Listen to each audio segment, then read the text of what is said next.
অরিজিৎ সিং অরিজিৎ তিনটের মধ্যে কোনটা বেশ গন্ধরাজ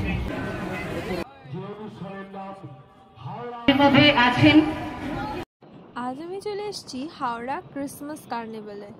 ষষ্ঠীনারায়ণ পার্ক, হ্যাঁ আমাদের সেই পরিচিত ষষ্ঠীনারায়ণ পার্কেই শুরু হচ্ছে ক্রিসমাস কার্নিভাল। শুরু হয়ে গেছে, আজ হলো 22 তারিখ। আজ থেকে কার্নিভালের শুরু, 2রা জানুয়ারি অবধি টানা এই কার্নিভালটা চলতে থাকবে। গিয়ে একটু অবাক হলাম, কেন জানেন? এমনি দিনে 5 টাকাতেই সারা পার্কটা আপনি ঘুরে ফেলতে পারবেন, কিন্তু কার্নিভাল উপলক্ষে 1 টাকাও লাগছে না।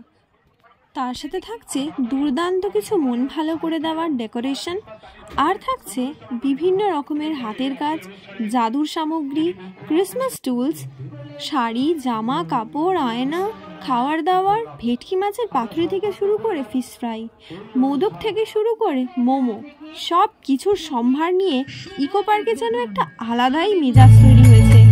এর সাথেই ছিল ঘন্টার ধ্বনি, আর হ্যাঁ সেই মূল আকর্ষণ।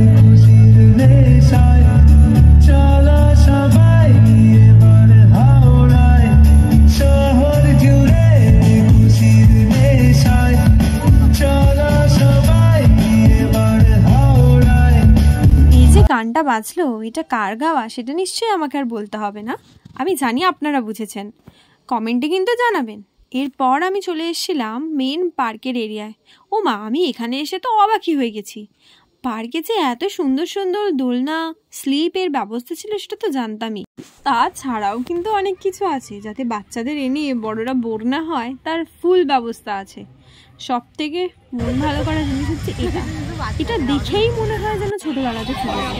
বিভিন্ন বাচ্চাদের মায়েদের দেখলাম এটার ওপরে উঠে পড়ছে, মানে তাদের বাচ্চাদেরকে নামাতে, কিন্তু আমি আর কি একটুখানি করে নিলাম। যাই হোক, তারপর আমি বলে দিই কীভাবে আপনারা এখানে আসবেন। ইকো পার্কের নিয়ারেস্ট রেলওয়ে স্টেশন হলো টিকিয়াপাড়া এবং দাসনগর। এই দুটো জায়গা থেকে একটা টোটোতেই ইকো পার্কের সামনে আপনারা নেমে যেতে পারবেন।